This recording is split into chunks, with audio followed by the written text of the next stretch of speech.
आपका उद्देश्य बदला तो क्रिया का फल बदल गया। कई बार सुनाया है। एक दुष्ट स्वभाव वाला आदमी था, तो जंगल में गड़ासा लेके खड़ा होता। वहां से चाहे वो महात्मा निकले चाहे वो गृहस्थ निकले, पहली बात उसका दंड कमंडल रुपया पैसा छीन लेना, और दूसरी बात उसको जिंदा ना छोड़ना। तो मौज, ऐसा हिंसक क्रूर स्वभाव का था, छीन लेना और मार देना। बहुत ध्यान से सुनना, ऐसा ही करता। अब एक महात्मा जो बड़े भजनानंदी तपस्वी त्यागी थे, तो ऐसे संतों के दर्शन मात्र से पाप नष्ट होते हैं। संत दरस जिम पातक टरे, बड़े भाग पाइप सत्संगा, विनय प्रयास होई भव भंगा।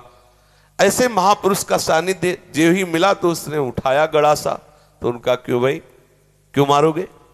बोले हमारा व्यसन है, मारना हमारा स्वभाव है, हमारी आदत है, हमें नशा है, हम सामान छीन लेते हैं मारते हैं। बोले ऐसी दुर्गति होगी तेरी कि तुझे पता नहीं। वो तपबल संपन्न थे, वो जो जो बोल रहे थे वो ऐसा लग रहा था कि उसके दिमाग पे लग रहा है। थोड़ी ही देर में संभाषण मात्र, एक तो दर्शन दूसरा संभाषण, तत्काल उसके हृदय में कंपायमान, हृदय में भय पैदा हुआ, चरणों में गिर गया। महाराज मैं तो बहुत पाप की, ये देखो संत दर्शन का फल, कोई उपाय बताओ। महाराज सब छोड़ दूंगा यदि मुझे शिष्य बना लो। तो उनका तुम्हें ऐसे शिष्य नहीं बनाएंगे, पहले तुम भारत के तीर्थों का अवगाहन करो, जब तुम पवित्र हो जाओगे तब तुम्हें शिष्य बनाएंगे। तुमने बहुत सी हत्याएं की है, बनाएंगे शिष्य, लेकिन पहले भारत के तीर्थों में भ्रमण करो।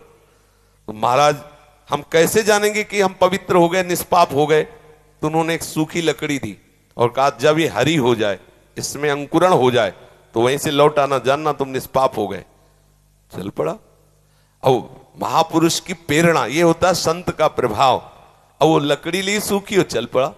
10 किलोमीटर चला होगा तो एक जंगल में एक बहुत बड़ा बट वृक्ष था, बरगद का, बहुत बड़े बड़े पेड़, बरगद के बहुत बड़ी, उसकी जड़ ऐसे आके शाखाओं से नवीन वृक्ष की रचना, बहुत बड़ा वृक्ष था। उसी के नीचे सोचा रात्रि काट लेते हैं, फिर हम तीर्थ यात्रा में जाएंगे। उसी के नीचे तो 4 बदमाश ऊपर चढ़े हुए थे, चोर, और वो समीप वाले गांव में चारों तरफ से आग लगाने का प्लान बना रहे थे कि तुम दक्षिण की तरफ से आग लगाना, तुम उत्तर की तरफ से आग लगाना, और फिर जो निकलेगा उनको मारेंगे, ऐसा ऐसा। उसने सोचा है इतने पाप किए हैं, अब तीर्थ यात्रा तो जा ही रहे, इन 4 को और मार देते हैं, क्योंकि ये 4 मरेंगे तो पूरा गांव बच जाएगा। अब जो तीर्थ ही जा रहे तो जब 50-100 वो मारे तो 2-4 इनमें क्या जाता है। उन्होंने आवाज लगाई, ये सुनो तुम्हारा प्लान ठीक नहीं है। तो देखा कि कोई हमारे प्लान को सुन लिया। तो उनका देखो हम तुम्हारे गुरु हैं इस बात के, जीवन हो गया गड़ासा चलाते हुए, मुझे पता है तुम फंस जाओगे, नीचे उतरो। अब एक साथ थोड़ी उतरेंगे, एक एक उतर। बड़ा वृक्ष था तो जड़ की आड़ में, उसको पता था, मारने का अभ्यास था, बिना अस्त्र शस्त्र के हाथ ही से मार दिया, 4 को मार दिया। मारा, सोचा अभी यहां तो हमने हत्या कर दी, अभी यहां नहीं रुकेंगे, आगे जो ही लकड़ी उठाया तो हरी हो गई। गुरु जी लोग कहा था लकड़ी हरी हो जाए तो वापस आ जाना तीर्थ यात्रा। अभी तो कोई गंगा नहाया नहीं, जमुना नहीं नहाया, तीर्थ यात्रा नहीं की, और लकड़ी हरी हो गई, पर गुरु ने कहा था हरी हो जाए तो वापस आ जाना। वापस चला गया। जो ही पहुंचा, कहा गुरु जी दंडवत। बोले तीर्थ यात्रा के लिए भेजा था, वापस कैसे आ गए? बोले आपने कहा था जहां आपकी लकड़ी हरी हो जाए वहीं जान लेना, पवित्र हो गए। तो गुरु जी लकड़ी तो हरी हो गई। तो बोले किस तीर्थ में लाया? बोले ला आया नहीं, 4 को और मार दिया।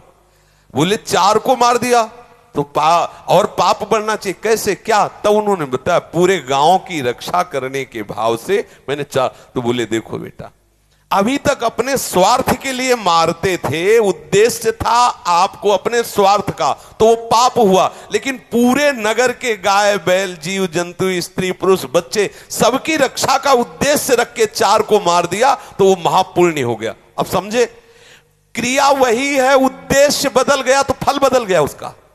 आप गृहस्थ में जो क्रियाएं कर रहे हैं वही क्रियाएं प्रभु के लिए करने लगे, उद्देश्य बना ले प्रभु की प्रसन्नता, बात बन गई। सर्वधर्मान परित्यज्य मामेकं शरणं व्रज अहम त्वां सर्व पापेभ्यो मोक्षयिष्यामि मा शुचा। तू चिंता मत कर कि धर्म त्याग का पाप लगेगा, मैं तुझे निष्पाप कर दूंगा, लेकिन तू मेरे चरणों का आश्रय ले ले। हर धर्मों की पूर्ति भगवत प्राप्ति से होती है, और प्रभु के चरणारविंद का आश्रय लेना परम धर्म है।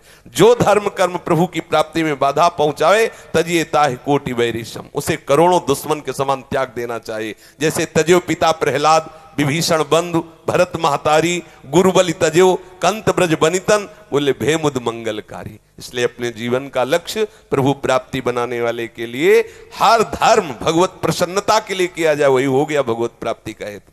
समझ रहे? ऐसे कितने महापुरुष देखे गए अपने कुल कर्म को करते हुए भगवत प्राप्त हो गए, क्योंकि वो प्रभु की प्रसन्नता के लिए किया।